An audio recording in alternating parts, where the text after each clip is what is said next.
கடந்த வாரம் இலங்கையில் கொழும்பிலுள்ள உயர்நீதிமன்றம் போதைப்பொருள் கடத்தல் சம்பந்தமாக மிக முக்கியமான ஒரு தீர்ப்பினை வழங்கியிருக்கின்றது. இலங்கையினுடைய நீதித்துறை வரலாற்றிலேயே இதுவரையில் இப்படியான ஒரு தீர்ப்பு வழங்கப்படவில்லை என்று சொல்லப்படுகின்றது. இந்த தீர்ப்பு 115 பக்கங்களுடைய ஒரு சிறப்பு வாய்ந்த தீர்ப்பு என்று அப்படி நீதித்துறை வல்லுநர்களாலும் சமூக ஆர்வலர்களாலும் இந்த தீர்ப்பு இன்று கொண்டாடப்பட்டு வருகின்றது. இலங்கையில் எதிர்காலத்தில் போதைப் பொருட்களை கடத்தி சொத்துக்களை சேர்க்கும் நபர்களுக்கு இந்த தீர்ப்பு ஒரு பாடமாக அமையும் என்று சொல்லப்படுகிறது. இன்றைய இந்த காணொளியில் அப்படி இந்த தீர்ப்பில் என்னதான் சொல்லப்படுகின்றது, இந்த தீர்ப்புக்கு பின்னால் உள்ள காரணங்கள் என்ன, இது பற்றித்தான் இன்றைய இந்த காணொளியில் நான் உங்களோடு சில விடயங்களை பகிர்ந்து கொள்ளப் போகின்றேன். இலங்கையின் போதைப்பொருள் கடத்தல் மன்னன் என்று சொல்லப்படுகின்ற விலேசுதா, இவனுடைய உண்மையான பெயர் கம்புல விதானகே சமந்தகுமார அப்படி என்று கூறப்படுகின்றது. இவனின் மனைவியான கயானி பிரியதர்சினி மற்றும் பிரியதர்சினியினுடைய உறவினரான வசந்தி வசந்துரா என்ற இந்த 3 நபர்களுக்கு எதிராக 2012ஆம் ஆண்டு சட்டமா அதிபர் திணைக்களம் போதைப்பொருள் கடத்தல் மற்றும் பணம் தூய்மையாக்கல் சட்டத்தின் கீழ் இவர்களுக்கு எதிராக வழக்கு பதிவு செய்திருந்தது. போதைப்பொருள் கடத்தல் சம்பவத்தில் விலேசுதா அவர்கள் ஈடுபட்டாலும் போதைப்பொருள் கடத்தலால் வருகின்ற கருப்பு பணத்தினை தூய்மையாக்குவதில் விலேசுதாவின் மனைவியான பிரியதர்சினியும் அவருடைய உறவினரான வசந்தரா அவர்களும் ஈடுபட்டதால் சட்டமாதிபர் திணைக்களம் முதலாவது குற்றவாளியாக பிரியதர்சினியினையும், 2வது குற்றவாளியாக விலேசுதா அவர்களையும், 3வது குற்றவாளியாக பிரியதர்சினியின் உறவினரான வசந்தரா அவர்களையும் குறிப்பிட்டிருந்தது சட்டமாதிபர் திணைக்களம். போலீசாருக்கு கிடைத்த தகவல் ஒன்றின் அடிப்படையில் 2008ஆம் ஆண்டு விலேசுதா அவர்கள் போதைப்பொருள் கடத்தல் சம்பந்தமாக போலீசாரினால் கைது செய்யப்பட்டு நீதிமன்றத்தில் முன்னிலைப்படுத்தப்பட்டிருந்தார். போதிய சாட்சிகளை போலீசார் நீதிமன்றத்தில் சமர்ப்பிக்க தவறிய காரணத்தின் அடிப்படையில் நீதிமன்றம் விலேசுதா அவர்களுக்கு பிணை வழங்கியிருந்தது. பிணையில் சென்ற விலேசுதா அவர்கள் மீண்டும் தனது போதைப்பொருள் கடத்தலினை தொடர்ச்சியாக செய்து வந்திருந்தார். ஆனாலும் 2011ஆம் ஆண்டு அரசாங்கம் போதைப்பொருள் ஒழிப்பு தொடர்பாக மிகவும் கடுமையான நடவடிக்கைகளை முன்னெடுத்த பொழுது பிணையில் நின்ற விலேசுதா அவர்கள் சட்டவிரோதமாக இலங்கையிலிருந்து தப்பிச் சென்றிருந்தார். குறிப்பாக தாய்லாந்து மற்றும் பாகிஸ்தான் நாடுகளில் தலைமறைவாக இருந்த விலேசுதா அவர்கள் அங்கிருந்து இலங்கையில் போதைப்பொருள் நெட்வொர்க்கினை கட்டுப்படுத்தினார் என்று சொல்லப்படுகின்றது. அதிலும் குறிப்பாக இலங்கையில் இடம்பெற்ற ஹெரோயின் வர்த்தகத்தினை விலேசுதா அவர்கள் தனது பூரண கட்டுப்பாட்டில் வைத்திருந்தார் என்று சொல்லப்படுகின்றது. நீதிமன்றத்தினால் பிணை வழங்கி வெளியே விடப்பட்ட குற்றவாளியான விலேசுதா அவர்கள் போலீசாரின் கண்களுக்கு மண்ணை தூவிவிட்டு வெளிநாட்டுக்கு சென்றது போலீசாருக்கு பெரும் அவமானத்தினை அப்பொழுது ஏற்படுத்தியிருந்தது. போலீசாரின் அசமந்த போக்கினை அப்பொழுது நீதிமன்றமும் கண்டித்திருந்தது.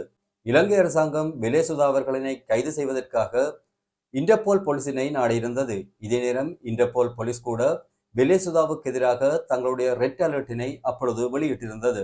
இறுதியாக 2015ஆம் ஆண்டு விலேசுதா அவர்கள் பாகிஸ்தான் போலீசாரினால் பாகிஸ்தானில் கைது செய்யப்பட்டு இலங்கைக்கு நாடு கடத்தப்பட்டிருந்த 2015ஆம் ஆண்டு இலங்கை நீதிமன்றம் விலேசுதா அவர்களுக்கு போதைப்பொருள் கடத்தலுக்காக சாகும் வரை மறியல் தண்டனை வழங்கியிருந்தது. இதே நேரம் சட்டமா அதிபர் திணைக்களம் விலேசுதாவுக்கு எதிராகவும் அவருடைய மனைவி பிரியதர்சினிக்கு எதிராகவும் பிரியதர்சினியின் உறவினரான வசந்துரா அவர்களுக்கு எதிராகவும் பணம் தூய்மையாக்கல் சட்டத்தின் கீழ் புதிதாக ஒரு வழக்கினையும் பதிவு செய்திருந்தது. கிட்டத்தட்ட இந்த வழக்கு 10 வருடங்களுக்கு மேலாக நீதிமன்றத்தில் இடம்பெற்றிருக்கின்றது. சட்டமா அதிபர் திணைக்களத்தினால் இவர்களுக்கு எதிராக 53 குற்றச்சாட்டுகள் சுமத்தப்பட்டதாக சொல்லப்படுகின்றது. 10 வருடங்களுக்கு மேலாக இடம்பெற்ற விசாரணையில் குற்றவாளிகளுக்கு 73 வருட கடூழிய சிறை தண்டனையும் 220 மில்லியன் ரூபாய்கள் தண்டப்பணமாக செலுத்தப்பட வேண்டும் என்றும் நீதிமன்றத்தினால் கட்டளையிடப்பட்டிருக்கின்றது. மேலும் இவர்களுக்கு சொந்தமாக இருக்கின்ற சொத்துக்களை கையகப்படுத்துமாறும் நீதிமன்றம் உத்தரவிட்டுள்ளது. இதில் விலேசுதாவுக்கு ஏற்கனவே வழங்கப்பட்ட சாகும் வரை மறியல் தண்டனைக்கு மேலதிகமாக அவர் 73 வருட கடுங்காவல் தண்டனையினை அனுபவிக்க வேண்டும் என்று நீதிமன்றம் குறிப்பிட்டிருக்கின்றது. இவர்களிடமிருந்து பறிக்கப்பட்ட சொத்துக்கள் இவைதான். இவர்களிடமிருந்து 4.5 மில்லியன் ரூபாய் பெறுமதியான BMW கார் ஒன்றும் 6.6 மில்லியன் ரூபாய் பெறுமதியுள்ள பிராடோ ஜீப் ஒன்றும், இதனை விட டிஸ்கவரி ஜீப் ஒன்றும், இந்த ஜீப்பினுடைய பெறுமதி 4.5 மில்லியன் ரூபாய் என்று சொல்லப்படுகின்றது. இதனை விட வங்கியில் இருக்கின்ற 18 மில்லியன் ரூபாய் வைப்பும், மேலும் வங்கியில் இருக்கின்ற 2601 கிராம் தங்கமும் கையகப்படுத்தப்பட்டிருக்கின்றது. இதனை விட இவர்களுக்கு கொழும்பு மத்தியில் இருக்கின்ற அடுக்குமாடி வீடு ஒன்றும் 3.6 மில்லியன் ரூபாய் பெறுமதியுள்ள தளவாடங்களும் நீதிமன்றத்தினால் கையகப்படுத்தப்பட்டிருக்கின்றது. இந்த பெறுமதிகள் 2012ஆம் ஆண்டுக்குரிய பெறுமதிகள் என்று சொல்லப்படுகின்றது. தற்பொழுது இவற்றின் பெறுமதிகள் 2 மடங்குக்கு மேலாக அதிகரித்திருக்கலாம் என்று நம்பப்படுகின்றது.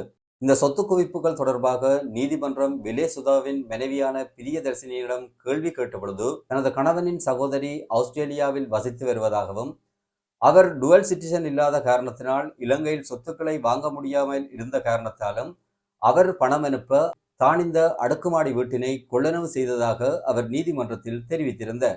வங்கியில் லொக்கரில் இருந்த நகைகள் தொடர்பாக நீதிமன்றம் கேள்வி எழுப்பிய பொழுது தன்னால் நடத்தப்பட்ட நல்கோ கிரெடிட் அண்ட் இன்வெஸ்ட்மெண்ட் என்ற நிறுவனத்தில் அடைவு பிடிக்கப்பட்டு மீட்கப்படாமல் விடப்பட்ட நகைகள் என்றும் அவர் கூறியிருந்தார். இதனைவிட தங்களிடம் இருக்கின்ற சொத்துக்களை தங்களுக்கு சொந்தமாக இருக்கின்ற தென்னந்தோட்டத்தில் பெறப்பட்ட வருமானத்தில் அவை கொள்ளளவு செய்ததாகவும் பிரியதர்சினி அவர்கள் கொழும்பு உயர் நீதிமன்றத்தில் தெரிவித்திருந்தார்.